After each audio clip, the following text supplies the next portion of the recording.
Hello and welcome to the 5th edition of What the Hell Just Happened, the video blog that checks for arrhythmia in the pulse of world events. I'm your host, Martin Ganapoler. This week we begin in our nation's capital, where the current resident of the White House has revoked the security clearance of former CIA Chief John Brennan. Brennan made the mistake of publicly criticizing the Commander-in-Chief's actions and motivations. The next day, Admiral William McRaven, the former leader of Navy Special Ops Command, the guys that killed bin Laden, also requested to have his security clearance revoked in solidarity.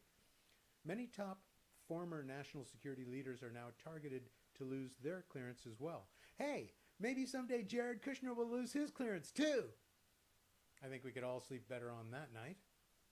Next, we go to Chatsworth, Georgia, where the local police used non-lethal force to subdue a suspect. It seems that the suspect had trespassed on private property and was caught in the act of stealing while brandishing a knife.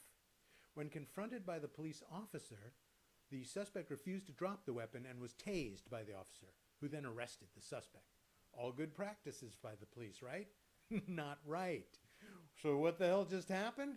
Well, the suspect, Martha al-Bishara, aged 87, was out cutting daisies on this fine day.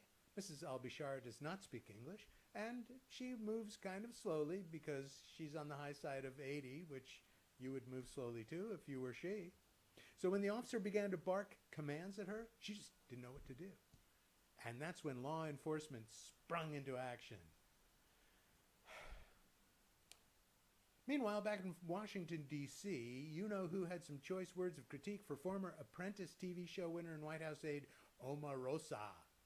You see, he was angry at her because she claimed that he had used the N-word while speaking to Apprentice cast members some years ago.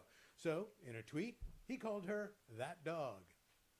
And in an interview, he called her a crazed, crying lowlife.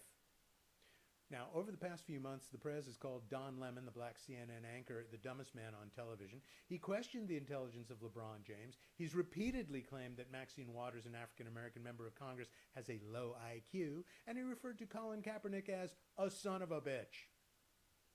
All this from the self-avowed least racist person you know. Gosh, I'd hate to hear what he'd have to say if he really were a racist, huh? And finally, we journey southward to Florida to the DEF CON 26 annual hacker conference where that had it convened. And what the hell just happened there? Well, during a youth hacking competition, an 11-year-old boy changed fake voting results by hacking into an exact replica of Florida's state election website in 10 minutes. 10 minutes! Other participants found weaknesses in the system where citizens directly cast their votes.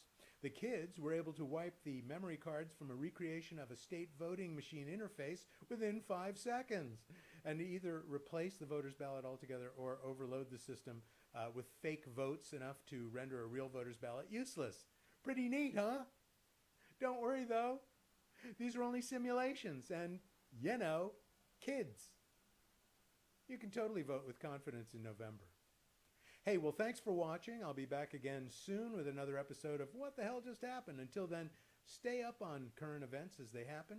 Try to shop locally, and don't forget breakfast, the most important meal of the day. Bye for now.